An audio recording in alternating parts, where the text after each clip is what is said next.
This is question number 12 of exercise 5.7। Question दे रखा है y is equal to cos inverse x और question कह रहा है find the value of d square y over dx square लेकिन in terms of y।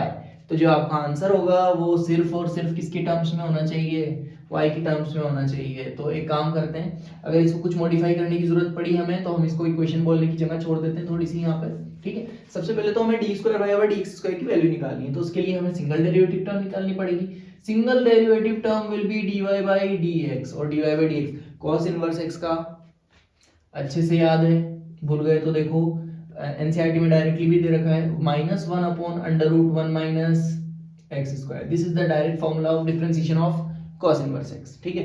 तो -1 upon under root 1 minus x square. अब दोबारा से डेरिवेटिव करने के लिए d square y over d x square and that is equal to, जो ये आ गया मल्टीप्लीकेशन में और ये आ गया डिनोमिनेटर में, तो ये न्यूमरेटर और ये डिनोमिनेटर। तो जब भी न्यूमरेटर और डिनोमिनेटर बनता है तो डिनोमिनेटर वाले का कर देते हैं स्क्वायर, और जो डिवाइड वाला नंबर है वो आ जाता है under root 1 minus x square आ जाता है।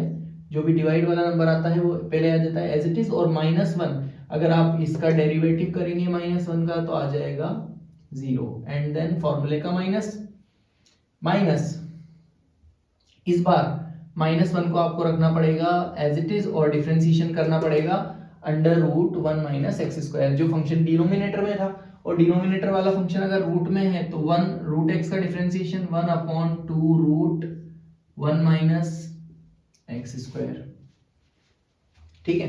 तो 1 upon under root 1 minus x square, लेकिन मल्टीप्लाई करके माइनस का 2x, चेन रूल भी लगाना पड़ेगा। जब आप 1 माइनस एक्स स्क्वायर का डेरिवेटिव करेंगे तो 1 का 0 माइनस एक्स स्क्वायर का माइनस का 2x डेरिवेटिव हो जाएगा।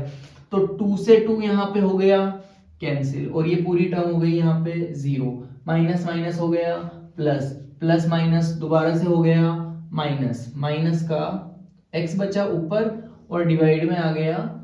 एक तो यहाँ पे था रूट वाला फंक्शन, इसका स्क्वायर था, तो ये तो स्क्वायर से अंडर रूट कैंसिल होके क्या बचा 1 प्लस एक्स स्क्वायर, और एक नंबर यहाँ पे जो था under root 1 minus x square, ये आ जाएगा डिवाइड में, that is 1 minus x square का एक्स स्क्वायर की पावर 1/2।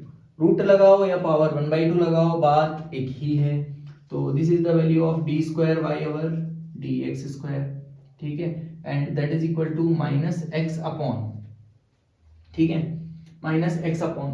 अब एक काम करते हैं हम, क्योंकि हमें लाना है इन टर्म्स ऑफ y अलोन, तो y की टर्म्स में सिर्फ और सिर्फ y की टर्म्स में लाना है, तो x की वैल्यू निकाल लेते हैं। cos इधर आएगा तो ये हो जाएगी cos y। तो दिस विल बिकम, अगर हम ये सारी x की वैल्यूज यहाँ पे पुट कर दें तो हमारा आंसर कुछ इस तरह हो जाएगा minus cos y divided by 1 plus, ये प्लस आता माइनस आता, यहाँ पे माइनस आता, गड़बड़ कर दी, यहाँ पे ये माइनस है तो इसका स्क्वायर होता तो माइनस आता, तो 1 minus cos square y and then 1 minus cos square y की पावर 1/2, ठीक है।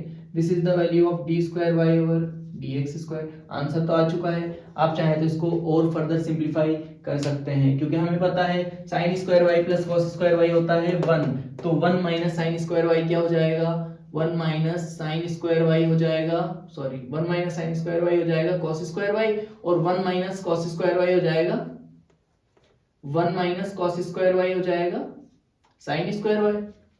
तो हम यहाँ पे क्या लिख सकते हैं, साइन स्क्वायर वाई, तो d square y over d x square की वैल्यू हो जाएगी minus cos y divided by, इसकी वैल्यू हो गई साइन स्क्वायर वाई और इसकी वैल्यू भी हो गई साइन स्क्वायर वाई।